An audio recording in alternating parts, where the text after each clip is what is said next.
타치라는 출판사에서 번역본이 나왔는데 그 리처드 포티라고 아주 훌륭한 학자입니다. 리처드 포티라고 우리나라 리처드 포티. 이 사람이 쓴 책이 두 권이 있는데 하나는 40억 년 생명전사라고 생명의 역사라는 게 있어요. 생명의 역사. 그리고 하나는 지구의 역사. 생명의 역사. 이 사람이 고생물 학자인데 제가 보기엔 세계 탑 학자예요. 근데 이 사람이 그 쓰는 책의 그 내용이 굉장히 신빙성이 높은 것은 뭐냐면은 거의 지구 방방곡곡을 발로 안 댕긴 데가 없어요. 화석도 다 채취하고 여러 군데 댕기면서 하는데 이 사람이 아주 놀랍습니다. 이 책을 보면은 이 지구의 역사, 우리가 살고 있는 이 지구의 역사가 상세하게 기술되어 있어요. 까치에서 번역이 나왔다고. 그러니까 포티의 지구의 역사, 생명의 역사, 이 두 개는 여러분들이 평생 한번 교양으로 읽을 만한 책입니다. 우리가 예를 들면 원불교에서 천지운을 말할 때 천지를 물리적으로 여러분들 이해를 해야 돼. 그러려면 원불교 교수를 보지 말고 포티의 책을 봐야 돼요. 천지운을 알려면 포티의 책을 보란 말이에요. 그러니까 앞으로 자라나는 우리 이 교무들은 머리를 그렇게 써야 돼. 머리를 그렇게 써야 돼. 근데 그 책에서 내가 굉장히 감동을 받은 한 구절이 결국 인류의 문명이라는 게 여러분들이 그 로마 유적이나 이런 데 가보면은 제일 먼저는 전번에 얘기했지만 기독교 공인이 되면서 우상타파라고 그래서 그 아름다운 조각을 다 깬 게 있고 그리고 가장 그 큰 피해가 뭐냐면 지진의 피해예요. 역사적으로 큰 지진들이 엄청 많았어요. 역사적으로 큰 지진들이 엄청 많았어요. 그래서 그 리처드 포티가 하는 말이 인류 문명이라는 게 아까 얘기했듯이 그 저쪽 그 안티옥이라든가 그리고 저쪽에 그 유명한 거기 그 여자 로마에 저항했던 여자가 시리아 팔미라. 여러분들이 그 팔미라라는 데를 앞으로 그 혹시 가볼 수 있으면은 팔미라 유적 같은 데 한번 가보세요. 대단합니다. 시리아 영역에 있는데 그런 데 가보면은 그 어마어마한 신전들이 그러니까 그 웃기는 게 뭐냐면 구약에서 바알 신전이라고 하면 바알이라는 건 아주 뭐 여호와 하나님은 뭐 대단한 거고 바알이라는 건 그냥 조그만 우상 숭배하는 바알 신전 그런 거 아주 우습게 알라고요. 근데 이쪽 실제로 가보면은 이 유럽의 바알 신전이라는 거는 어마어마한 거예요. 어마어마한 거예요. 예루살렘 성전이라는 건 무슨 제주도의 사당 같은 거야. 그냥 조그만 그냥 시골 사당 같은 거야. 그러니까 그 방대한 이 유적들이 전부 바알 신전이거든요. 그 제일 유명한 거는 레바논인가? 바알베크가? 레바논이라는 데 가면 바알베크라고 있어요. 바알베크. 이 바알베크라는 거, 이 바알베크 신전에 가면은 상상을 초월합니다. 이 바알베크 신전이 이런 데 가면은 거기 있는 돌 하나가 지금 이 건물의 요 방에 반 자른 것만한 돌을 갖다 막 석재로 썼어요. 지금 이만한 통돌을. 그러니 그게 그 당시에 어떻게 그걸 운반했는지 지금 그 현대 이거 동원해도 안 될 그런 무게입니다. 현대 그 기중기로 동원해도 안 될 정도로. 근데 도대체 그 상상을 불허하는 그 건물들이 있는데 이런 건물들이 다 지진으로 무너졌어요. 지진이라는 게 그렇게 과거에 무서웠어요. 그런데 결국은 아까 얘기했듯이 이런 판들이 이렇게 하는데 이렇게 엇물려 있는 거거든요. 지금 그 조각조각 판들이 있단 말이에요. 그 판 안에는 좀 안정성이 있죠. 근데 그 판들인데 일본은 이제 떠돌아다니는 판들이 이 유라시아 판하고 북미 판하고 남태평양 판하고 필리핀 판, 이 네 판이 그 일본 앞바다에서 만나요. 그러니까 일본 사람들이 참 자리를 못 잡았지, 거기다가. 왜 하필 거기다 잡았는지, 일본 문명이. 그러니까는, 그건 일본 사람 죄는 아니라고. 그렇잖아? 그게, 우리가 그렇다고 일본 니들 거기서 하필 왜 잡았냐고 야단칠 수도 없는 거고. 우리는 지금 일본 덕분에 지금 모든 걸 막고 있잖아요. 일본이 지금 방패막을 해줘가지고, 정말 천행도 이런 천행이 없죠, 지금. 여러분들 그 삼국유사를 봐, 삼국유사. 응? 삼국유사를 보면 주기적으로 문무왕 몇 년, 지진, 이렇게 나옵니다. 그 지금 똑같아요, 글씨가. 그게 뭐냐면, 땅이 흔들렸다, 그런 기사예요. 지진. 알겠어요? 지금 한 개념이 아니야. 그건 문장이라고. 지진. 이런 기사가 계속 나와요. 몇십 년마다. 그러니까 이 삼국 사기를 보면은 우리나라 삼국시대만 해도 지진이 엄청 많았어요. 한국이. 그런데 그게 이제 안정이 됐다는 거예요. 지금 별로 이렇게 없다는 걸 보면은 안정이 돼 있는데 일본은 지금 아주 불안정한 거죠. 그 앞에서 그렇게 판들이 서로 밀치니까 이게 속에서 이제 유동하면 이게 쭉 움직이는 거죠. 그러니까 이렇게 쭉 압력을 받고 있다가 이렇게 이게 이제 여기서 이렇게 미니까 이놈이 쭉 이런 상태로 있는 거지. 그러다가 약간 흔들리기도 하고 그러다가 이제 무서운 건 뭐냐면 이 두 개 판이 이러다가 이렇게 하나가 들어가 버려요. 이렇게 이걸 서브덕션이라고 그래요. 서브덕션. 이거를 지질학에서 우리말로 섭입이라고 번역했습니다. 섭입. 이렇게다가 이 딱딱한 판이 이렇게다 탁 이렇게 들어가. 그러면은 이게 이렇게 들어가잖아. 들어가면 이 밑에가 이게 용암층이 이렇게 부글부글 끓고 있다고 그게. 그거는 통해요. 그래가지고 이게 탁 이렇게 누르면 여기 물론 해일이 생기니까 지금 문제가 됐고 해일뿐만 아니라 속에 그 밑에 이 용암층을 누르면 이게 압력을 받으면은 이게 분출한다고. 과거. 그러니까 지금 백두산이 분출할지도 모르는 거라고 이게. 알겠어? 그 속으로는 통해요. 백두산 밑에 용암이나 지금 저 진원지나 그러니까 이게 지금 불안한 거예요 지금. 그래가지고 일본 이 문제가 이 지구의 문제인데 그 리차드 포티의 유명한 말이 야 인류가 이게 산다는 게 겨우 이 판들이 지구의 지각판들이 맞물려서 안정세를 구축하던 아주 짤막한 시기에 거기에 붙어 사는 찐득이 새끼들이라고 그랬어요. 인류의 문명이라는 게. 그 말이 진짜 그런 아주 짧은 시기에 여러분들 말이죠. 여러분들이 공룡이 멸절됐다고 걱정하는 사람들이 많어. 어떻게 공룡이 망했냐? 이게 웃기는 얘기요. 인간의 원조로 보는 게 이 인류학에서 루시라는 여자가 360만 년이요. 그 직립인간의 최초. 과거엔 100만 년 이러다가 지금은 이제 인류학이 발전이 되면서 아프리카 그 유적들이 나오면서 지금 360만 년까지 올라갔어. 그런데 공룡은 석탄기 그때부터 2억 어때부터? 1억 9천만 년부터 6,500만 년 전까지 살았다고. 공룡이. 그럼 공룡이 산 것이 지구에 산 게 1억 2,500만 년을 산 거야. 1억 2,500만 년을. 근데 인간은 겨우 300만 년 살고 공룡 걱정을 한다니까.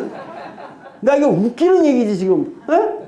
알겠어? 그러니까 인간이 만약에 공룡만큼만 살 수 있다면, 그래서 뼈대기라도 건질 수 있다면 후대 무슨 종자들한테 그러면은 진짜 천행이죠. 뼈대기라도 건질 수 있으면. 근데 인간은 멸절돼봤자 뼈대기도 안 남아요 지금.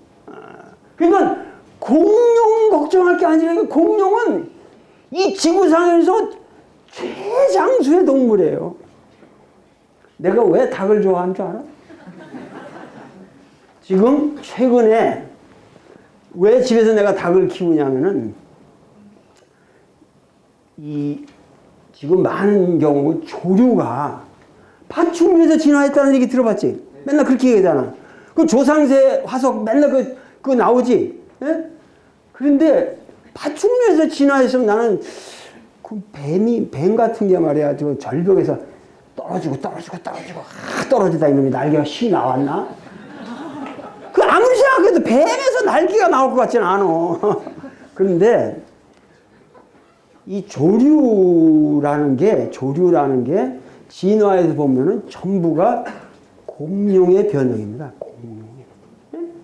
지금 그러니까 공룡 그러면 여러분들 큰 것만 생각하는데 그 시대 별하별 공룡이 다 많았어요. 이 다이노소라는 게 조그만 공룡, 닭만한 공룡도 많았다니까.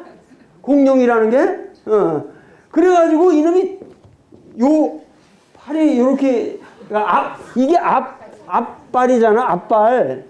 요게 도망갈 때 이게 도망가 보면은 이게 날개로 된다니까.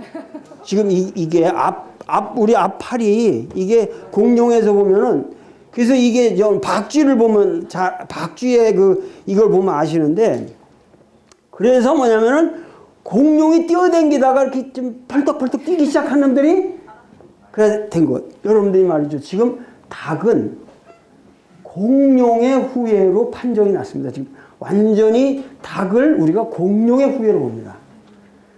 닭을 털을 뽑고 살아서 걸어가게 하면은 완전히 공룡 같아요. 지금 이게 털 때문에 여러분들이 모르는데 이게 기발난 거라고. 아주 공룡하고 똑같아. 모가지가 이렇게 길고 닭이라는 게 모가지가 얼마나 기냐면은 자기 몸 전체를 모가지로 안다는 데가 없습니다. 이 닭은 자기 몸 전체가 안다는 데가 없이 목이 긴 동물이에요. 그리고 그게 자유자재예요. 자유자재. 이 여러분들 닭을 키워보면 환우라는 게 있어요. 환우. 닭이 어느 시기에 가면은 지가 재생을 합니다. 자기 청춘을 회복합니다. 여러분 그런 거 몰라? 닭이 말이에요. 이게 얼마나 기발한 동물이냐면은 이놈의 닭이 자기 몸의 털을 모조리 뽑아. 모조리 뽑아요. 거의 아주 지독한 닭은 다 뽑습니다. 우리 집은 작년에 추운 겨울에 뽑았어요, 이놈이. 그래서 내가 걔를 보호하느라 가지고 혼났는데. 뽑아가지고 그 깃을 다 갑니다. 깃을 갈면은 완전히 청춘이 됩니다. 그 자기 몸을 그렇게 해서 이 환생을 합니다, 이게. 닭이라는 게. 그렇게 닭이라는 게 대단한 동물이에요. 이 세상에서 닭처럼 위대한 동물이 없는 게 여러분들 생각해 보세요. 닭이 알을 매일 낳아? 매일 낳아? 에? 자연 상태도 이틀에 최소한 하나 걸러씩은 낳아. 여자로 치면 하루가 한 달이에요. 매일 배란을 하는 거예요. 그죠? 여자는 월경과 월경 중간에 에스트로겐 호르몬이 폭발해서 나오는 그 시기가 한다면 모든 동물의 주기가 깁니다. 근데 닭은 매일 배란한다. 매일 배란해. 닭의 하루는 인간 여성의 30일이에요. 엄청난 동물이죠. 그러고 순놈은 말할 것도 없이 그 10마리에 거느리고 있는 닭을 매일 해줍니다. 수정란 몸은 매일. 이 세상에서 정력으로 말하면 수탉을 따라갈 동물은 없어요. 아니 이건 그래서 그게 옛날 사람들이 수탉을 봉황이라고 그런 거예요. 그게 다 과학적으로 이유가 있습니다. 이게. 봉황이라는 게 닭이야, 닭. 딴 게 아니야. 영민한 닭들을 보면 어마어마하다고, 어마어마해. 그렇기 때문에 이 가장 고대 신화에서, 우리 동양 신화에서는 닭이 영물로 등장합니다. 봉황이죠, 봉황. 그러니까 그게 원광대학교에 지금 심볼 아니야? 근데 그 잘못 좀 그려놨어요. 저 동상을 좀 그냥 소박한 그 잘생긴 수탉을 모델로 해서 해놔도 되는 건데 그 이해를 잘 못한 거지. 괜히 그냥 이상하게 막 변형을 시켰는데 하여튼 공룡은 그게 왜 멸절이 된 줄 알아 지금? 그것도 이론이 끝났어요. 공룡의 멸절에 관한 것도 이론이 끝났다 이거야. 끝난 것이 뭐냐면은 과거에는 공룡의 죽음에 대한 여러 설들이 많았습니다. 뭐 너무 지가 커가지고 자체로 먹이들을 구할 수 없었다든가 뭐 여러 가지 있었는데 지금 공룡의 사망은 해성의 충돌로 봅니다. 그걸로 학계에서 고정이 났어요. 그러니까는 지금 어떤 거대한 해성이 지금 저 멕시코 아마 지금 중남미 그쪽에 떨어졌다고 지금 보고 있는데 왜냐하면 이게 해성이 충돌해서 그러니까 거대한 이 충돌이니까 이게 분진이 올라가 가지고 지구 전체를 한 2년간 덮고 있었다고 생각돼요. 분진이. 그래 가지고 햇빛이 가려지니까 그 석탄기에 그 방대한 이런 저기들이 전부 이렇게 탄소도 맞아 못해 식물들이 죽어가고 한 2년에 걸쳐서 공룡들이 다 죽어왔습니다. 근데 그게 어떻게 입증됐냐면 한 분진이 나중에 쫙 가라앉거든요. 가라앉아가지고 했는데 거의 한 지구상 표면에서 거의 균일하게 그 2cm 정도의 특수충이 발견됩니다. 그리고 거기서 발견되는 화성 조건이 운석의 조건하고 같습니다. 그래서 지금은 그 설이 확증이 됐어요. 그건 이제 이론이 없어요. 그래서 공룡은 자체내로 이 생존 능력이 없어가지고 망한 게 아니라 그런 불행한 사고에 의해서 지구의 사고에 의해서 죽은 겁니다. 그래서 멸절이 된 건데 하여튼 그렇게 모든 생물들은 이 지구상에서 사라진다 이거야. 그런데 지금 중용도 그렇고 이 모든 게 우리 동양 사상은 천지에 대한 기맥힌 예찬이 있단 말이야.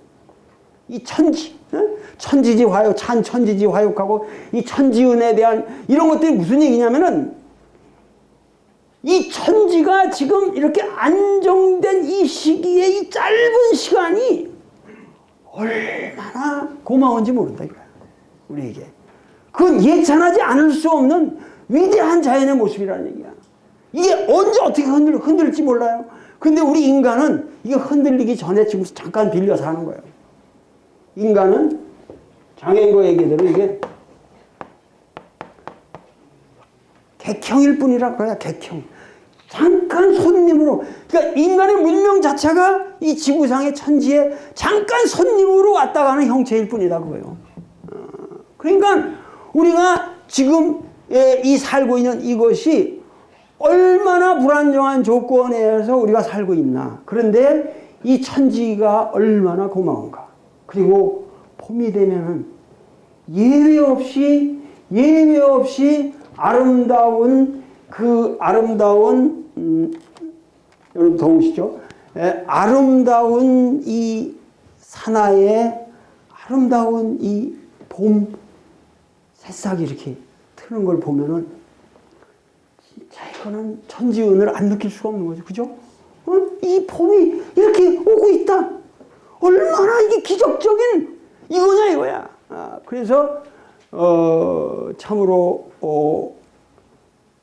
여러분들과 더불어 아까도 말했지만 일본에서 고통받는 사람들에 대한 우리가 깊은 동포 의식을 가지고 사태를 봐야 됩니다. 그리고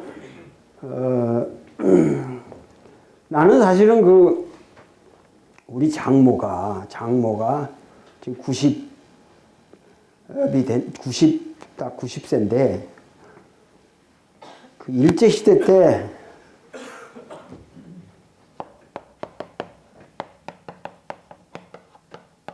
향란여고라고 그래서 향란이라고 코란이라는 게 이게 성공의 명치시대 때 세워진 아주 귀족 학교예요. 근데 지금까지도 코란 그러면 일본에서 최고의 아주 하이클래스의 여학교입니다. 근데 그 일제시대 때 여기를 졸업을 했어요. 졸업을 했는데 우리 외할아버지, 그러니까 우리 제 부인의 외할아버지니까 외할아버지가 독립운동을 하던 아주 유명한 분인데 일본이랑 이걸 왔다 갔다 하다가 산동에서 우리 장인이 잘생겼어요. 아주 키가 185나 되고 그 진짜 잘생겼어요. 아주 저 평안북도 의주 사람인데 아주 잘생겼어요. 그래가지고 근데 깡촌 사람이야. 깡촌 사람인데 거기서 건축 학교를 나와가지고 산동에서 건축 기사 노릇을 하고 있었는데 우리 그 외할아버지가 그렇게 왔다 갔다 하다 보고서 사람이 잘생겼으니까 자기 그 딸은 키가 한 1m 40 정도밖에 안 돼요. 작은 우리 장모가. 그런데 그 1m 85나 되는 그 사람한테 이제 너 와라. 그래서 결혼을 시킨 거예요. 결혼을 시켜가지고 우리 장모가 죽도록 고생을 했지. 시집살이를 아주 그 당시에 동경의 최고로 하이카라로 댕기던 여자가 그 의주에 그냥 그 산골에 그 깊은 두메산골 집이 그냥 몇십 리 하나씩 있는 그런 완전 옛날에 화전민 동네에 가서 3대 과부가 사는 집으로 시집을 간 거예요. 갑자기. 동경에 있다가. 근데 내가 저기 했지만은 이제, 할머니가 얼마나 대단한 여자냐면, 최근까지 살다가 돌아가셨는데, 100살 가까이 사셨어요. 근데, 하여튼, 모든 거를 자기 혼자 다 할 수 있는 능력이 있어요. 모든 거를. 옛날 여자들은 진짜 어디다 그냥 산에다 딱 떨어져도 몇백 년을 살 수 있는 여자예요. 그러니까 알파 오메가를 다 한다니까 이 사람은 혼자서. 그렇게 완전히 두메산골에서 혼자 사신 분이라고. 모든 걸 다 길쌈부터 모든 걸 다 할 수 있어요. 그리고 체력이 얼마나 대단한지 기골이장대하고. 그래가지고 이제 농사 지은 걸 갖다가 나가려면 한 300리를 가는데, 30리를 시장이 열리는데, 의주까지 나가는데, 갈 적에는 빈 동이를 여기다가 이렇게 다라를 이렇게 올려서 이렇게 놓고 가잖아요. 근데 이게 너무 가벼워서 심심하다고. 바위를 그냥 샥 들어서 여기다 놓고 간다는 거야, 30리를. 맨날 물건을 거기다 잔뜩 실어오는 적이니까 갈 적에 빈 동이를 갈 수가 없어가지고 그렇게 가는 여자야. 그렇게 하고 이렇게 가면은 호랭이가 어슬렁어슬렁 따라온다는 거야. 혼자 가는 거야. 그러면 해기로 호령을 쳐서 그냥 쫓아버려. 에? 이게 사실이라니까, 사실. 거짓말이 아니야. 그런 옛날 우리 이 두메산골 여인들이 그렇게 살았어요. 그래서 그 할머니가 내가 돌아가셨을 때 그 묘비명을 내가 썼다고. 거의 8자를 썼는데 내가 묘비명을 썼는데 뭐라고 그랬냐면 이 할머니 묘비명을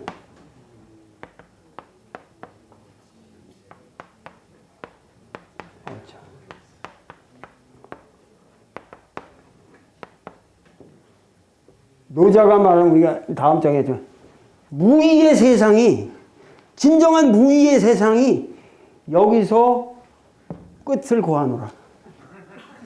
우리 할머니로 이 할머니로 진정한 무의의 세상은 여기서 끝나는 것이. 이제 문명인이 아니고 완전 자연이지. 그래서 내가 그 묘비명을 이렇게 써드렸다고 내가.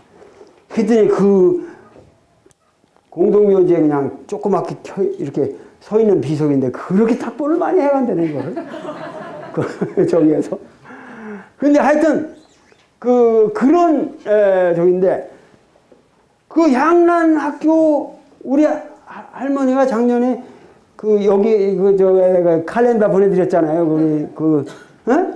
우리 그 장모님이 할머니가 그 옛날부터 그런 그 교육받은 게 있어가지고 지금도 그림을 그렇게 잘 그려요.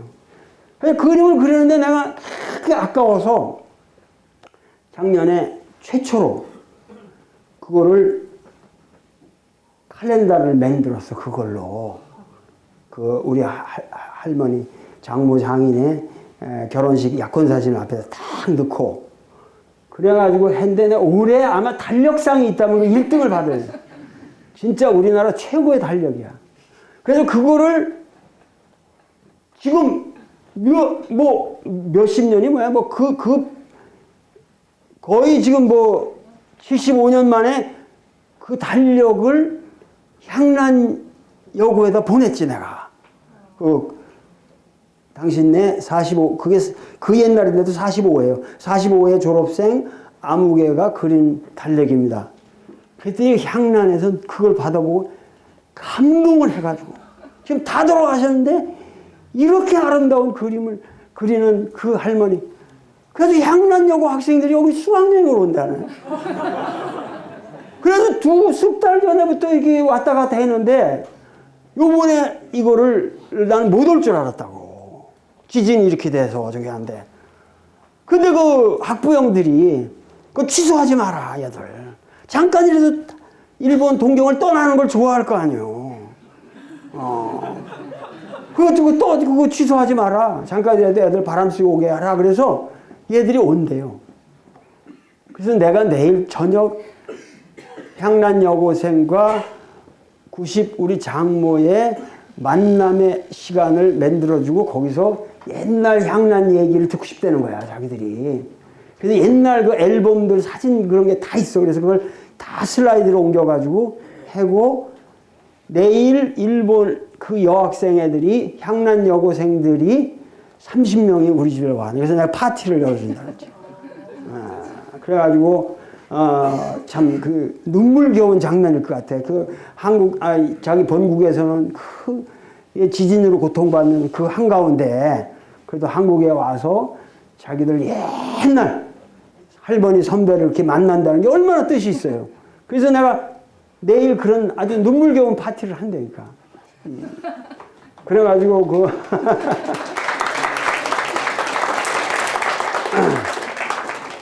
아주 우리나라 최고의 그 피아니스트랑 메조 소프라노까지 동원을 시켜가지고 쫙 슬라이드 톡을 한 다음에 쫙 아베 마리아를 카치니 아베 마리아를 불러주고 위로를 하면서 애들을 딱 하면서 내가 파티를 큰 사게 열어주려고 그래. 일본 애들을 위해서. 자, 이건 너무 얘기가 길었어.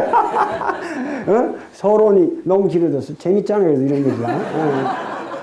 그러니까 우리가 이 지구에 산다는 거, 우리가 이 지구에 산다는 것에 대해서 여러분들이 이 지구의 조건이라든가 여러 가지에 우리가 공동의 이걸 가져야 되고, 내가 항상 말하지만 이 천지운이라는 이 사상이 원불교의 아주 근본입니다.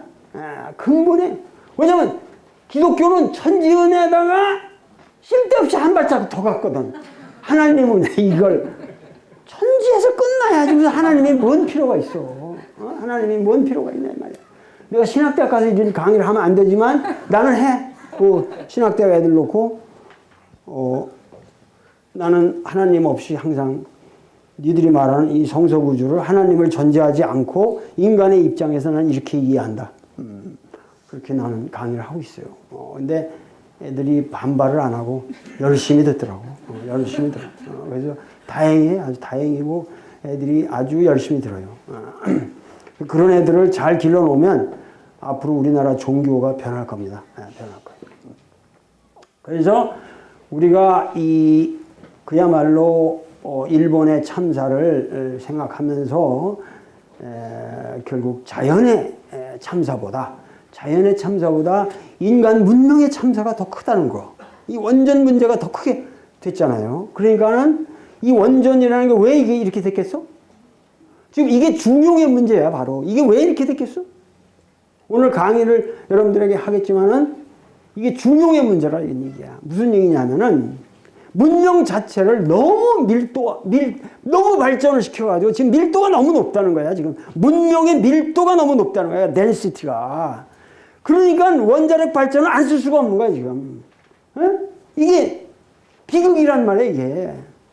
좀 문명의 밀도가 좀 헐렁헐렁 해야지. 그 건물도 대꾸만 짓고, 이거 미친 짓이라니까.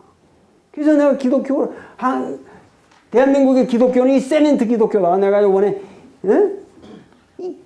그냥 세멘트 건물만 그냥 신도들 돈 짜내가지고 그냥 세멘트 건물만 짓고 대형교회 짓고 이게 그냥 뭐 목사 부흥한다 그러면 그냥 무조건 헌금, 교회, 뭐 성전 건축 헌금 해가지고 일하는 게 이게 교회 부흥이고 이래가지고 이 세멘트 기독교가 결국 4대강 기독교가 됐다 이게. 이런 4대강 한국을 만들고 있다는 얘기야 이게. 그러니까 이런 비극이 어딨냐. 우리 민족에 이런 비극이 어딨냐. 그래서 문명의 밀도를 그냥 높이니까 에너지를 너무 우리가 써야 되고 그렇게 되면서 우리가 지금 이렇게 한번 잘못되면 고통을 받게 되고 우리가 언제 어떻게 종말을 맞이할지 모른다. 공룡의 발톱도 안 되는 존재가 되고 이 지구상에서 사라질 수가 있다. 이런 비극적인 현실을 생각하면서 환경에 대한 고려를 우리 교부가 될 사람들은 내가 항상 말하지만 인간의 문제는 자유도 아니고 평등도 아니야. 내가 보기에는 자유 평등의 문제를 더 얻어서 이 환경에 대한 고려가 앞서야 된다는 거예요. 천지은에 대한 거. 천지은에 대한 거예요. 천지 속에서는 자유평등은 저절로 이루어집니다. 만물 병육이 불상패하고 도병행이 불상패란 말이야. 그러니까 여러분들이 우리 중용에 나오는 그러한 지혜를 오늘 우리가 공부하기로 하겠습니다. 자, 전번에도 말했지만 이 중용에 들어가기 전에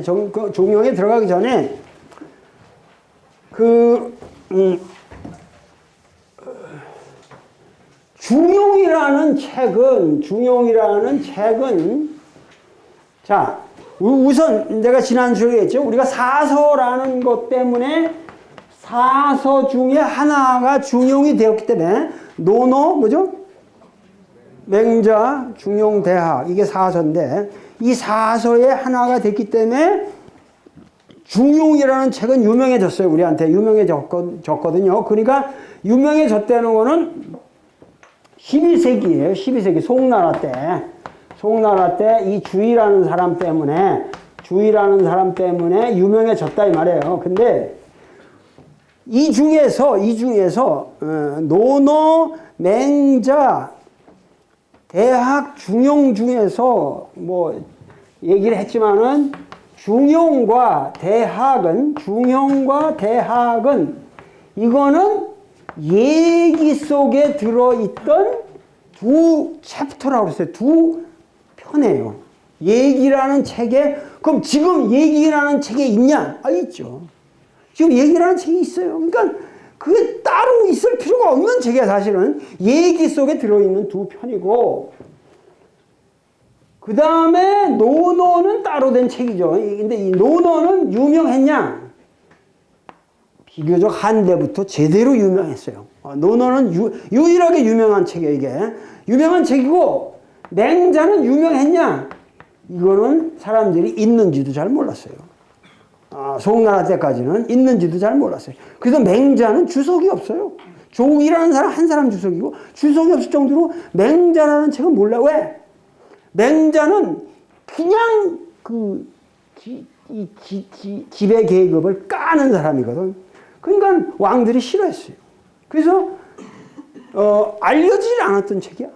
그래서 송나라 때 와서 유명해지기 시작한 책이에요. 그러니까는 맹자도 유명한 책이 아니었고, 중용대학은 더군다나 알려질 수가 없죠. 얘기의 전문가들만 알던 책이죠.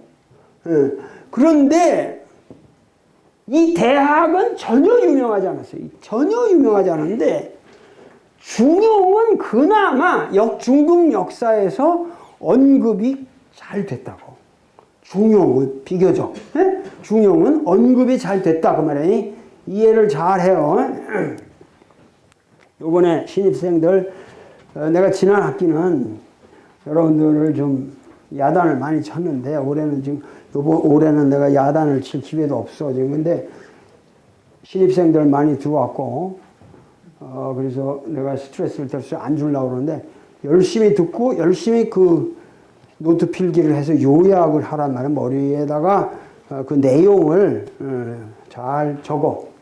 그래서 중용과 대학이 이렇게 있는데, 중용은 비교적 유명해진 것이 왜 그러냐면은, 한나라 때 사마천이라는 사람이 사기라는 유명한 책을 썼는데, 거기에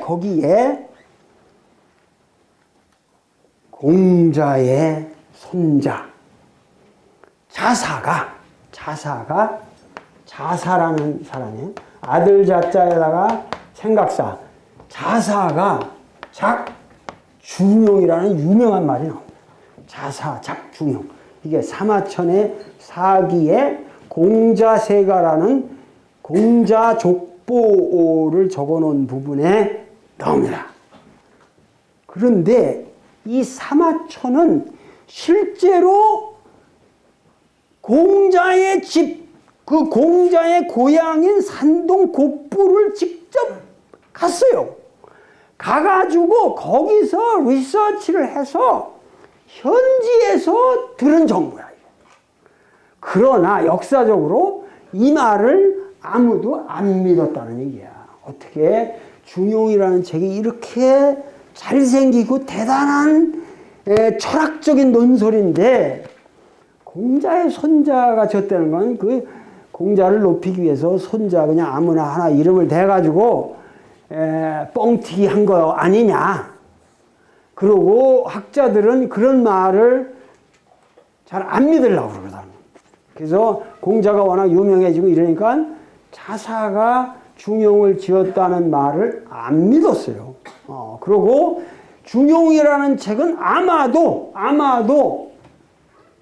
그러니까 공자가 활약한 시기가 BC, 이거 하여튼 6세기거든요. 6세기까지 올라가거든요. 공자는 BC 6세기까지 올라가는 사람인데, 그러면 자사는 5세기에 주로 활약한 사람이란 말이에요. 손자인데, 그리고 자사가 실제로 공자의 아들이 백어라는 아들이 있었어요. 이 아들의 또 아들이 자사거든요. 그러니까 손자죠. 근데 백어는 그냥 그 공자한테 백어도 배웠어요. 그런데 공자가 죽었을 때 73세에 돌아가시는데, 그때 손자가 14살 정도 됐거든요. 그러니까 뭐 할아버지 14살 정도면 할아버지 사상을 충분히 흡수할 만한 나이죠. 그런데 이 자사가 말이야, 중용을 지었다는 걸 아무도 안 믿고 대개 이런 중용 정도의 철학적이라는 말은 뭐냐면은 개념적이다 이 말이야. 개념적이라는 말은 뭔가 그 하나의 개념을 가지고 쭉 논술을 해나가는 스타일이라는 거야. 짤막짤막하게 경기 스타일로 지혜로운 말씀의 모음이 아니라 하나의 주제를 가지고 쫙 이렇게 풀어나가는 성론이라든가 중화 이런 이 성이라든가 이런 중이라든가 이런 화라든가 이런 개념들을 해설해 나가면서 쫙 풀어나가는 이런 거는 20세기, 21세기 여러분들이 쓰는 학위 논문 같은 스타일이란 말이에요, 이 중용은.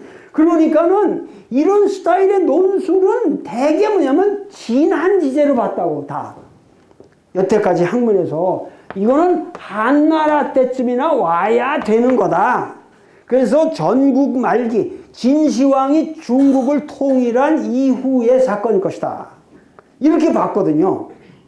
그런데, 그래서 나도 그렇게 몇 년 전까지만 해도 그 어렸을 때만 해도 그런 식으로 봤죠. 그리고 내가 그렇게 썼는데, 환장할 일이 생긴 거야, 지금. 이게 완전 다 뒤집어버리지. 무덤에서 자료가 나오기 시작하는 거죠. 무덤에서. 근데 이 무덤의 문제가 뭐냐면은, 자그마치 그 자료가 확실하게 BC 350년 이전으로 올라가야 돼요. 그 무덤에서 나오는 게. BC 350년 이전으로 올라가게 돼버리니까 한대에 어떻게 해서 이게 이렇게 후대의 진시황 이후에 성립한 문헌이라고 아주 정교하게 논의를 그냥 엄청난 출전을 하고 역사적 사실을 동원해가지고 구라를 쫙 펴놨는데 몇백 년을 학자들이 애써서 구라를 쳐놨는데 개봉하는 동시에 다 거짓말이 되는 거예요. 이게 학문도 이렇게 이건 뭐 물리적으로 딱 나와버리니까 그냥 틀려버리는 거지. 그냥 틀려버리는 거야.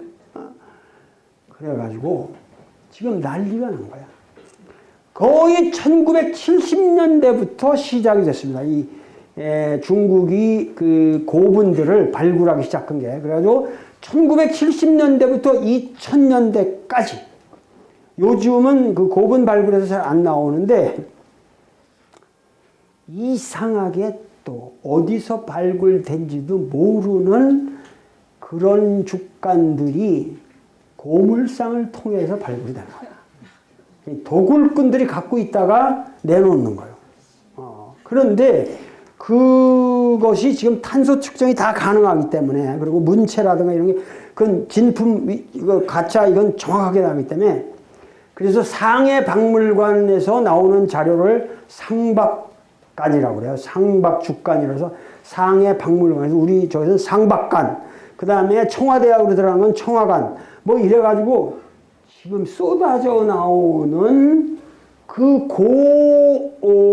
무덤 자료가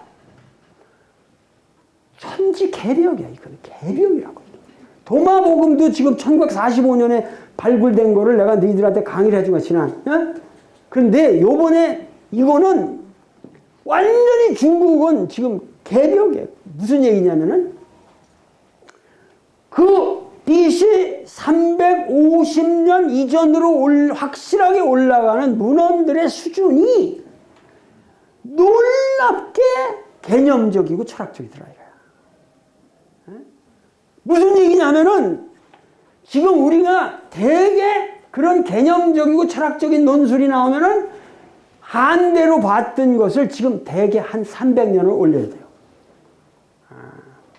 그러니까 공자라는 사람이 보통 사람이 아닌 것이.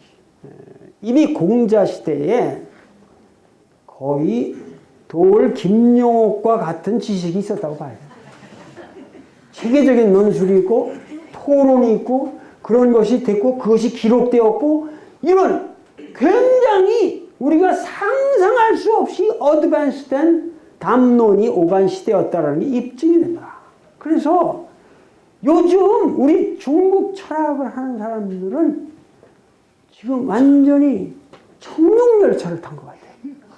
정신이 없어요, 지금. 자료들이 너무 쏟아져 나오기 때문에. 근데 한국에서는 나처럼 정신이 어지러워하는 사람도 없어. 모르니까. 관심도 없어, 이 세상에. 에? 이게 참 한심한 일이다, 이거야. 에? 어느 대학이든 나처럼 이게 청룡열차를 탄 것 같이 지금 정신이 이게 헷가닥한다는 사람이 한 명도 없어요. 이게 내 자랑이 아니라 이게 우리나라 학계의 참 이게 문제예요. 일본 학자들은 지금 이 주간 자료에 대한 연구에 대거 참여하고 있습니다. 수백 명이 참여하고 있는데 우리나라는 한 사람이 없습니다. 현존하는 학자 중에서. 그러니까 이게 참 한심한 거예요. 근데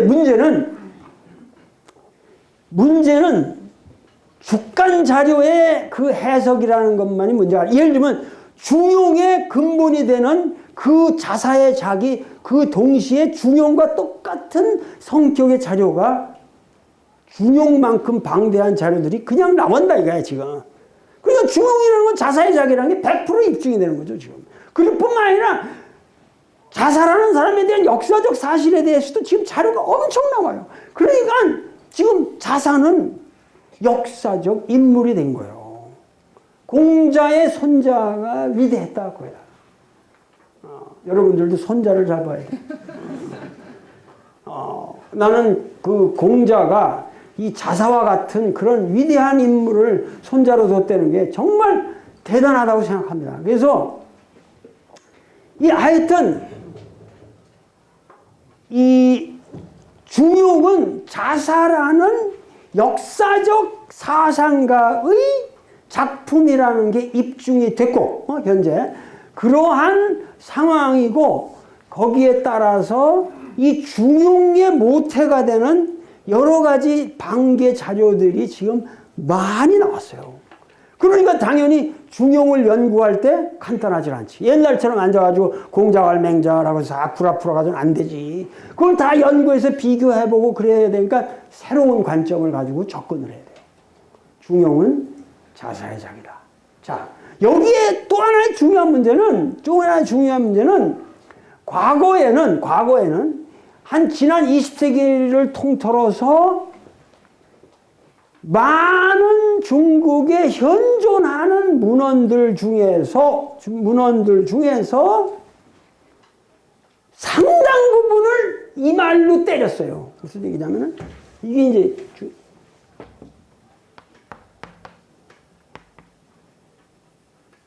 위서다. 에? 이건 가짜다. 후대에 날조한 문헌이다 그거야.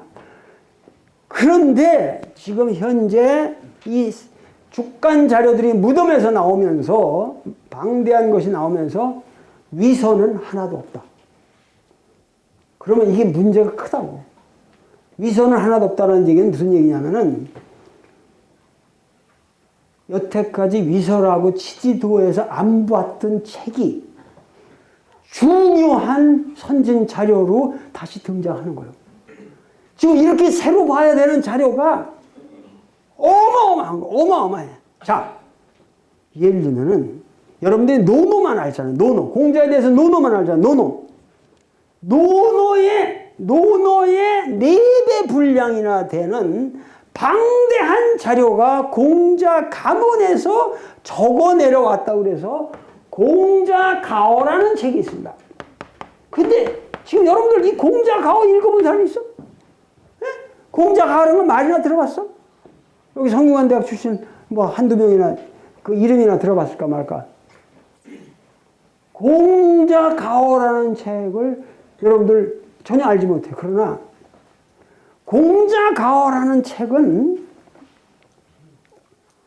엄청나게 위대한 문헌입니다.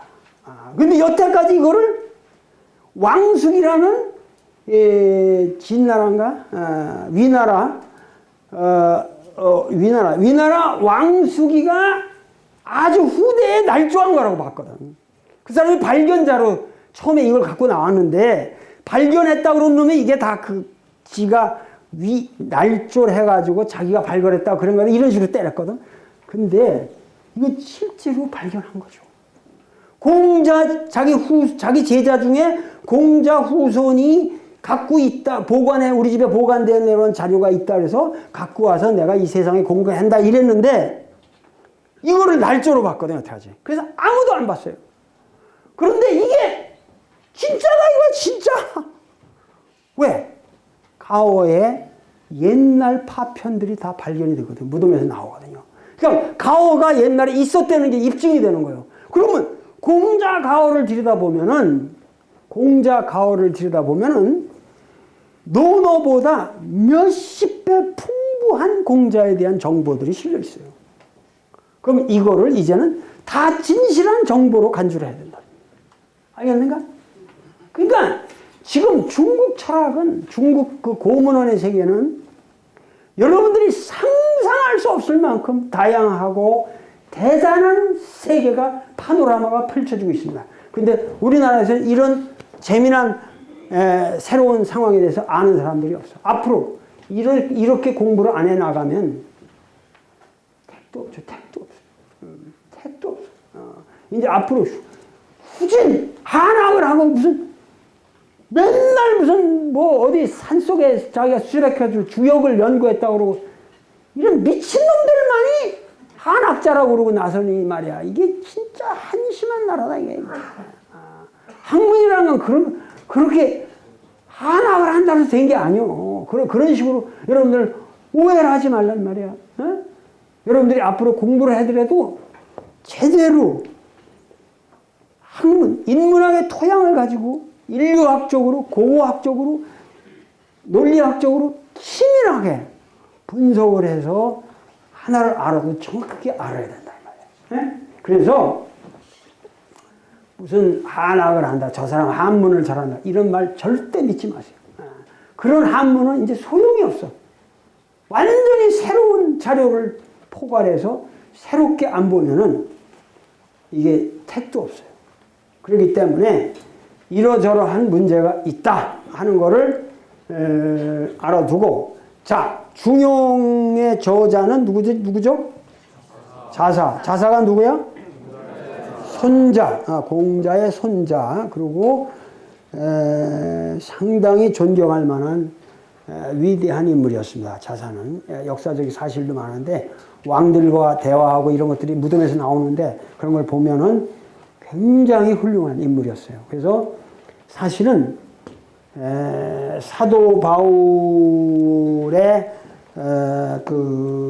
그러니까 예수보다 사실은 사도 바울이라는 인물이 있어서 기독교가 오늘 이렇게 세계 종교가 된 거거든요. 그래서 로마인서라든가 고린도 전서라든가 갈라디아서라든가 이런 것들이 아주 중요한 그 기독교의 모태가 된 건데, 마찬가지로 그러니까 우리 원불교도 그 박중빈 그 창시를 하신 그분의 인사이트와 이런 것도 대단하지만은, 또 송정산 그분의 이 어떤 이 좀 조직력과 이런 걸 통해서 교리가 이렇게 되고 그 뒤로 이렇게 쭉 이렇게 오늘까지 이렇게 왔는데, 마찬가지로 공자의 사상은 상당히 단편적인 지혜를 담고 있는데, 공자를 오늘의 위대한 공자로 만든 사람은 자사다.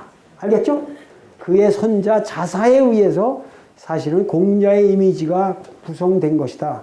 그렇게 이해를 해주시면 좋겠어요. 그래서 거의 노노의 배경을 이루는 사상적 엑기스를 담은 책이 중용이다. 이렇게 생각하시면 되겠어요.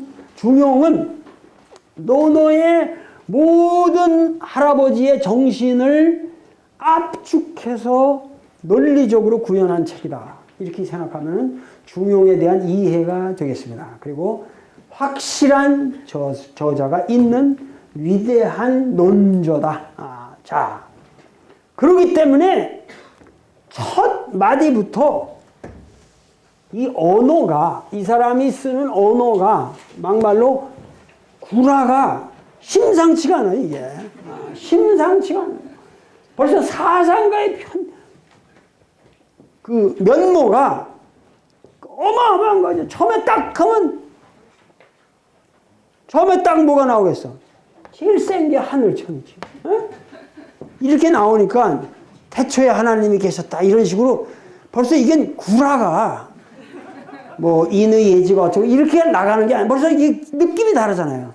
첫 마디가 하늘천 딱 나오잖아요. 그러니까 이게 벌써 중용은 이게 레벨이 다르다는 얘기야. 너는 어떻게 시작해서? 하기 쉽지. 배우고 열심히 공부해라. 그러면 또 즐겁지 않냐? 이 느낌이 다르잖아 지금. 이 노노의 출발이랑 중용의 출발이 다르잖아. 하늘이 뭐야? 명한 것. 명령을 하신다. 하늘이 명령하신다. 이 꼭, 그것을 일컬어서 성이라 한다. 그러니까 이런 거를 자사, 공자의 손자 시대에 이런 구라가 나올 수 있다. 이거 상상을 못 했거든. 그러면 이 성이라는 개념이 있어야 되고 천명이라는 개념이 이렇게 나와야 되는데 이런 문장이 어떻게 자사에 작일 수 있냐 이랬는데 무덤에서 그냥 나와버렸단 말이야. 무덤에서 이게 그대로 나왔단 말이야. 그대로 나왔단 말이야. 말 못하는 거지. 그렇잖아. 이거 상상을 못하는 거지. 내가 좀 청룡열차로 탄 느낌이라니까. 이게 무덤에서 이 새 자료가 그냥 나와버리니까. 거기는 요번 그 참고로 가면은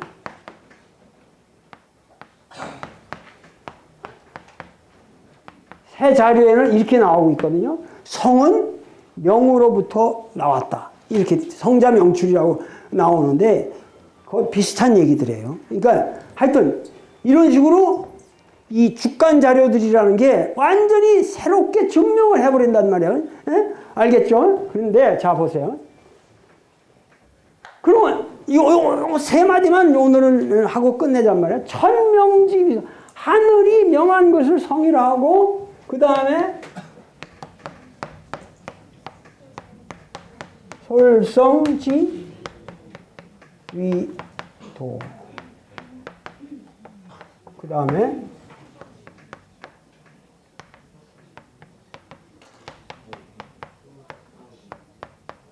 위교다. 이 세 마디만 오늘 하고서 끝냅시다. 자, 보세요. 여기 보시면은 지라는 것은 지시대명사예요. 지시대명사, 그죠? 그런데 보통의 경우는 지시대명사가 이렇게 뒤로 갑니다. 위지 이렇게. 동사가 있으면 영어에도 I like it 그러잖아. 동사가 있고 I eat like 이렇게 안 가잖아. 그러니까 I like it. 그렇게 하면 이제 위라는 게 본동사가 일컫는다. 그런데 이게 도치된 거예요. 도치된 거예요. 그러니까 이제 이 위에 도치가 된 거예요. 그러면 하늘이 명한 것을 그것을 일컬어서 성이라 하고 지금 하면은 말이야 그것을 일컬어 성이라 하고 하늘이 명한 것 그것을 일컬어 성이라 하고 그 성을 이 성을 여기다 받았죠. 이 성을 따른다 그런 얘기예요. 따르는 것을 그것을 일컬어 도라 하고 이거 얼마나 중요한 동양적 개념들이 다 나오고 있습니까? 도라 하고 그 도를 닦는 것을 일컬어 교라한다. 교육이죠.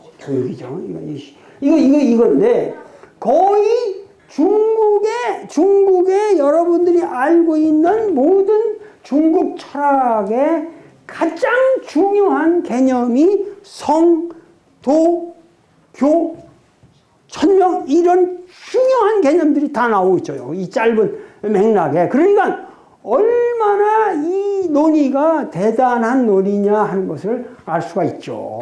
얼마나 집약적인 논의냐 하는 걸 알 수 있는데, 우선 보세요. 우선 천이라는 말은 여기서 보면은 천이라는 것은 이게 이렇게 뭔가 이렇게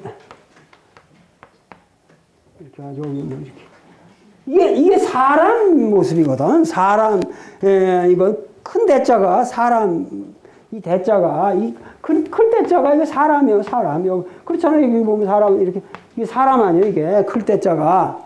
그러니까 사람을 이렇게 앞에서 보면은 앞에서 이러고 있는 걸 보면 위압적으로 느끼잖아요. 그러니까 사람이 크게 느끼는 거예요. 옆에 보면은 옆으로 꾸부정하게 걸어가는 걸 보면 이게 사람 인자 아니에요. 옆에서 꾸부정하게 걸어가는 거 보면 객관화된다고, 사람. 근데 앞에서 이러고 있으면 크다 이런 느낌이 느끼지 몰라. 에? 이 문자학적으로 말이야. 근데 이 천이라는 것도 그런 의미에서는 원래 이 천이라는 것도 분명히 의인화된 인격신의 이름이었을 거예요. 아시겠죠? 글씨로 보면은 이 TN이라는 게 야훼나 여호와나 무슨 어떤 신의 이름처럼 된 그런 개념이었을 거라고 생각이 된다 이 말이에요. 천. 그런데 이 천이라는 것이 점점 뭐냐면 이 천이라는 게 과거에는 그런 인격신의 개념으로 내려오다가 주나라 때부터 소위 역성혁명이라는 게 일어난다 이 말이야. 역성혁명이라는 게 일어나면서 이 주나라를 세운 사람이 이 주공이라는 인물이거든요. 이 주공이라는 인물이 정말 위대한 인물이었다 이 말이야. 이 주공이라는 인물이 우리가 왜 은나라를 멸망시키고 주나라를 세웠는데 은나라가 왜 멸망했냐 우리한테. 거기에 대한 반성을 하는 거예요. 왜 망했느냐. 이놈들이 사람을 잊어버리고 하나님만 숭배하다가 망한 새끼들이다 이거야. 그래서 우리한테 당했으니까 우리가 또 안 당하려면 어떻게 돼? 하나님을 더 이상 믿지 말자. 알겠어요? 간단한 거예요. 주공이라는 사람은. 왜냐면 자기가 은나라를 정벌 했는데 은나라 놈들의 가장 중요한 게 뭐냐면 지난 시간에 얘기했을지 모르지만 은나라 놈들이 가장 많이 처먹은 게 뭐겠어? 이 종교 문화에서 가장 많이 먹는 게 술이란 말이야. 술. 네? 하나님한테 흠양한다고 술 저기요. 여러분들이 그 은나라에 나오는 청동기가 다 그게 죽이라고, 술독이라고 다. 네? 술독이야 다 그 술로 만든 그런 거거든. 그러니까 하나님을 그냥 제한다고 그러고서 진짜 술만 처먹는 거지. 그러니까 임금이 그 뭐고 술독에 빠져가지고 나라가 망했다 이거야. 그래서 이 상서에 보면은 그 사람들을 명할 때가 주공이 항상 말하는 게 주고 술을 먹지 마라. 이게 계훈의 아주 일입니다. 멀쩡한 정신을 가지고 살아라. 술 먹고 몽롱한 정신으로 살지 마라. 이게 항상 이 술을 처먹고 몽롱해지면은 하나님이 오는 것 같거든. 그러니까 사실은 이 종교적 성향이 있는 사람들은 다 좀 몽롱한 인물이야.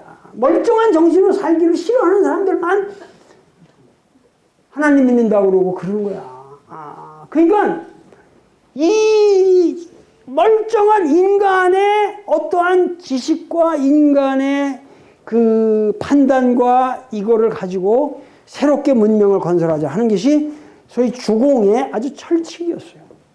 그래서 이 주공 이래로 이 소위 말해서 인격적 신앙이 쇠퇴하고 중국에서는 하나님을 전제하지 않고 오로지 인간의 힘만으로 이 문명을 건설할 수 있다라는 신념이 생겨나기 시작합니다.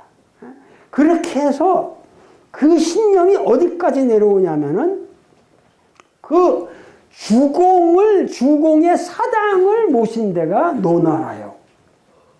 그 노나라에서 뭐냐면은 공자라는 사람이 태어난 거예요. 공자라는 사람. 근데 공자는 원래 은나라의 후예요.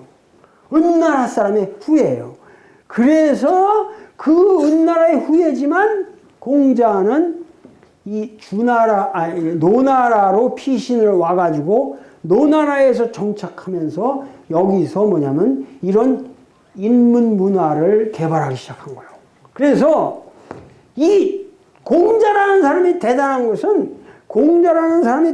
것은 가장 공자가 사랑한 것이 뭐였냐면 노래였어요. 노래.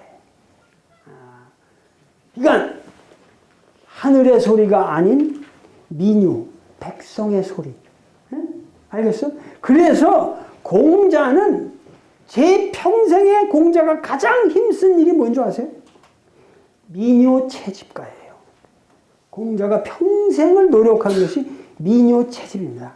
그것이 지금 시경이라는 유명한 경전이 된 거예요.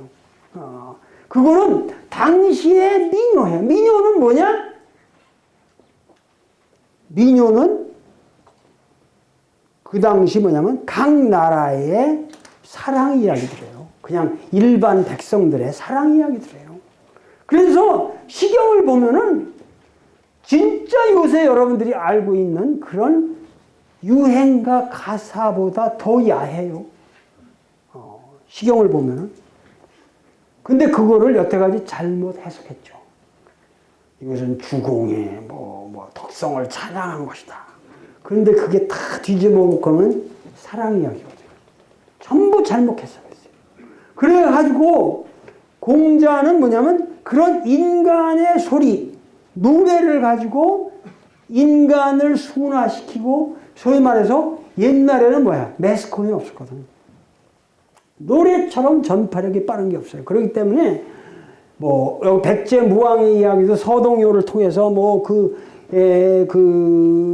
신라의 선화공주를 데리고 오잖아요. 그게 사실이라니까. 그 거짓말이 아니에요, 그게. 실제로 가장 효율적인 방법을 생각한 거죠. 가서, 야, 이렇게 노래 부르면 밤이면 저 여자가 나가서 이렇게 한다더라. 할 수 없이 내보내는 거죠. 그래서 그 여자를 데려다가 그 백제무왕이 익산에 여기 미륵사지를 저렇게 만들고 어마어마한 왕궁을 만든 거 아니에요, 여기다가. 그러니까 그 민요라는 것은 최근까지도 이 동양에서는 뭐냐면 이 노래라는 게 그렇게 대단한 거예요. 그러니까 공자의 인문 정신은 이 시경에서 출발한 거예요. 시경에서 출발한 거예요. 그렇기 때문에 공자는 이 민요를 채집하기 위해서 여러 나라를 돌아다니면서 그러면서 오늘의 시 300편을 갖다가 이 사람이 편찬을 했는데 육아문헌에서 모든 문헌에서 그러기 때문에 시경을 인용하는 빈도수가 가장 높습니다. 육아경전에는 항상 자기 얘기를 하고 그래서 시경에 이 노래에 이와 같이 말했다 하고 시경 구절을 인용을 해요. 이게 육아문헌의 특징이라고. 알겠나? 그렇게 해서 시경에 대한 이해가 많은데 하여튼 여기서 천이라고 하는 것은 인격적인 하나의 하느님이 아니라 이 천이라는 것은 뭐냐? 그야말로 그냥 천지 자연의 천이죠. 기본적으로. 그런데 원래 여기 명한다는 말이 있는 것을 보면 이 명한다는 것이 있는 것을 보면은 인격적인 의미가 아직도 남아있죠. 옛날에 인격적인 신이 인간에게 명령한다. 지금 기독교는 완전히 그런 거 아니에요. 야훼의 명령하는 소리를 들어라. 인간은 하나님의 명령을 들어라. 이렇게 되는 거 아니에요. 근데 여기에 천명. 그래서 뭐냐면 하늘이 명한다는 건 뭐겠어요? 하늘이 명한다고 하는 것은 인간이라는 존재는 여기 중요한 것은 인간을 우리가 성을 얘기한다. 이 성이라고 하는 것은 여기 있는 많은 그 후대 유학자들이 이 성에 대해서 인간의 본질이다 이런 식으로 했거든. 본성이다 이런 말에 자꾸만 여러분들은 할 거야. human nature인데 본성이다 이런데 원래 성이라는 것은 그런 의미가 아니고 성이라고 하는 것은 그런 의미가 아니고 마음의 경향성이에요. 그냥 마음의 경향성이에요. 이게 이제 주간 자료에서 새롭게 드러나는데 내가 다음 시간에 세밀하게 얘기를 하겠지만은 성이라고 하는 것은 현재 철학에서는 여러분들이 현재 철학에서는 이 주자학의 덕분에 주자학이 이 송대 이후에 발전되면서 성이라는 걸 갖다가 뭐냐면 정과 대립하는 거로 본다 이 말이에요. 예? 성정 이러면 뭐냐면 정이라는 건 어떻게 되죠? 인간의 희로애락의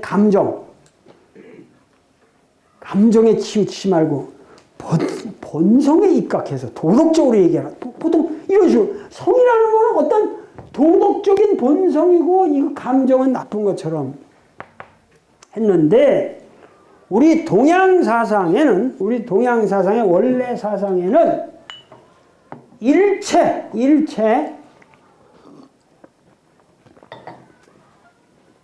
일체 이러한 성정의 이분론이 없습니다.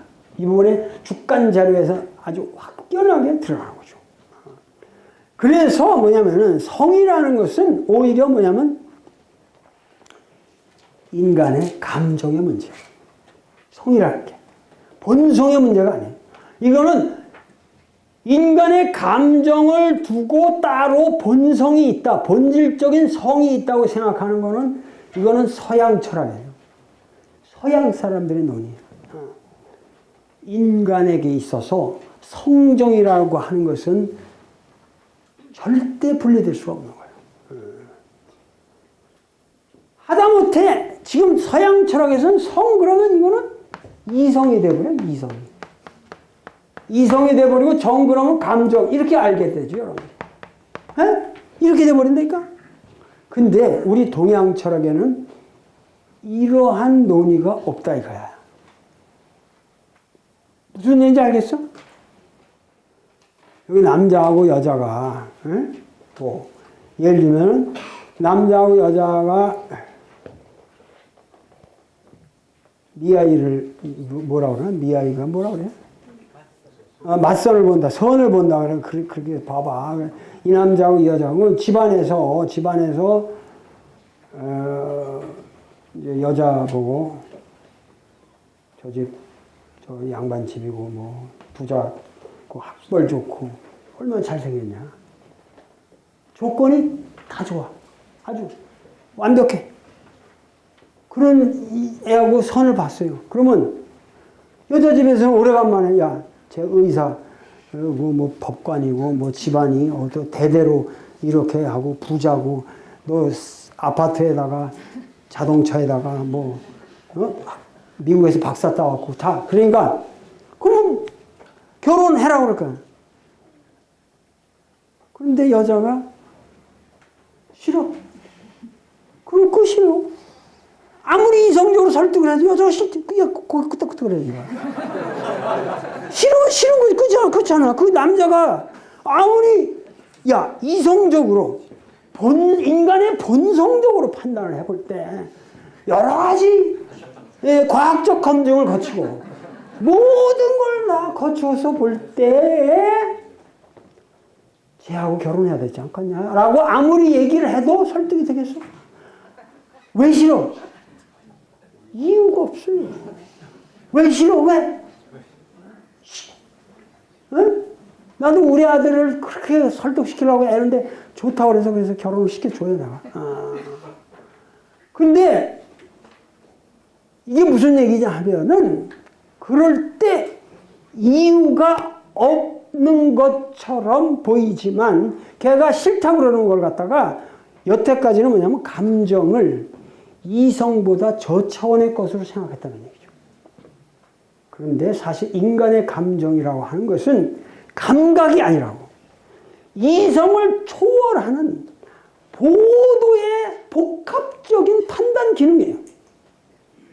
인간의 감정이 발출된다고 하는 것은 간단한 메커니즘이 아닙니다. 이게 우리 동양 철학적 인간관으로 여러분들이 다시 돌아가서 인간을 다시 바라봐야 돼요. 제가 왜 감정적으로 저러냐? 그것이 이성을 포괄하는 이성보다 더 위대한 그 애의 판단이에요. 무슨 말인지 알겠냐? 그렇기 때문에 인간의 문제는 이성을 다스리는 문제가 아니라 이성을 다스리는 건 쉬워요. 그건 수학만 공부하면 되는 거야. 합리적으로. 그러나 인간의 문제는 이성을 다스리는 것이 아니라 감정의 문제. 우리가 살면서 부닥치는 100%가 다 감정의 문제예요. 아시겠어요? 그러니까 여기에 지금 근세적 이성주의적 인간관에 여러분들은 암암리 너무 지독하게 우리는 세뇌가 된 거예요. 이 세뇌가 된 거예요. 아까도 저 밑에서 원광대학 교훈을 보니까 지덕겸수 이랬던데, 지덕겸수라는 말은 그건 사실은 동양적인 말이 아니에요. 그건 근세기를 쳐오면서 서양 철학적인 개념이에요. 지라는 것은 이성이고 거기에 대해서 덕성이 따로 있다고 생각하는, 그래서 그걸 겸해서 닦아야 된다고 하는 지덕겸수라는 말은 사실은 서양적 개념이지 우리 동양적 개념이 아닙니다. 그렇기 때문에 소위 말해서 인간의 감정이라고 하는 것처럼 내가 보기에는 복합적인 인간의 기능이 없다는 얘기예요. 알겠어? 그렇기 때문에 여기 성이라고 하는 것은 히로, 에비, 지, 기, 성이야 이렇게 나와요. 그 주간 자료에 지금 나오는 게. 여기 이거 배경 자료라고 그랬죠? 히로, 에비의 기가 곧 성이다 이렇게 나온다고. 알겠어? 그러니까 성이라는 게 본성이 아니라 바로 기다. 그건 감정의 기다. 알겠어요? 그렇게 나간다. 그러니까 완전히 바뀌는 거예요 지금. 그 철학적인 여러 가지 해석이. 그렇기 때문에 인간의 존재라고 하는 것은, 이 성이라고 하는 것은 고정불변, 그러니까 예를 들면 성선이다 이런 말들, 이런 게 자사의 철학에서 맥히겠어요? 안 맥히겠어요? 안 맥히죠. 왜? 성을 고정적으로 선하다고 규정할 수 없다고. 이건 맹자로 내려와 있는 얘기예요. 맹자의 할아버지 선생과 같은 자사는 그런 식으로 유치하게 생각 안 한다는 거예요. 왜냐하면 성이라고 하는 건 고정된 선도 아니고 악도 아니에요. 그건 뭐야? 끊임없이 하늘과 교섭하고 있는 중이다 이거야. 무슨 말인지 알겠냐? 여러분들의 본성이라고 하는 것은 고정불변의 선악으로 규정될 수 있는 것도 아니고 어떠한 실체도 아니에요. 그건 뭐야? 끊임없이 하늘이 명령하는 것이다 그거야. 알겠어? 끊임없이 하늘이 명령한다. 그것은 뭐냐면 여러분들은 끊임없이 지금 여러분들의 본성이라고 하는 것, 여러분의 성이라고 하는 것은 고정불변으로 내가 본성을 가지고 있는 것이 아니라 나의 성은 끊임없이 교섭하는 것이다. 여기 한의대 교수님도 계시지만은 생리학적으로 말한다고 끊임없는 인간의 존재라고 하는 건 호미오스타시스, 하나의 끊임없는 호미오스타시스를 거쳐서 끊임없이 중용적으로 교섭하면서 자기 몸의 아이덴티티를 유지해가는 체계란 말이에요. 그렇기 때문에 인간 존재에 대해서 너무 뭐냐면 고정적인 거는 아무것도 없어요. 알겠어요? 중용의 체계에서 인간에 대한 모든 논의가 고정적인 건 아무것도 없어요. 선일 수도 없고 악일 수도 없고 뭐 감정일 수도 없고 이성일 수도 없고 그런 개똥 같은 20세기 철학들은 여기에 안 맥힌다 이거야. 내가 자사에게 감복하는 이유가 바로 이러한 위대한 철학을 이 한마디로 얘기했다는 거야. 하늘이 명하는 것 그것을 성이라 할 것이고, 지금 뭐냐면 인간 존재라고 하는 것은 끊임없이 하늘과 교섭을 하는 존재라는 거야. 얼마나 멋있냐. 그러니까 하나님이 뭐야? 끊임없이 내 속으로 들어오는 거죠. 내가 하나님으로 들어가고. 알겠어? 명이라고 하는 것은 일방적일 수가 없어요. 하느님이 내 속으로 끊임없이 들어오는 거야. 근데 기독교 가서 이렇게 강의하지 이제. 야, 하나님이 저기 있어? 매일 네 안으로 들어오고 막 똥으로 나가고 막 오줌으로도 나가고 이게 다 하나님이었나? 이렇게 강의해 주는 거야. 어? 끊임없이 하늘과 여러분들이 살고 있는 아까 환경이라고 했잖아요. 내가 살고 있는 환경과 교섭하는 존재라는 게 첫 마디일 뿐이에요. 아주 단순한 거예요.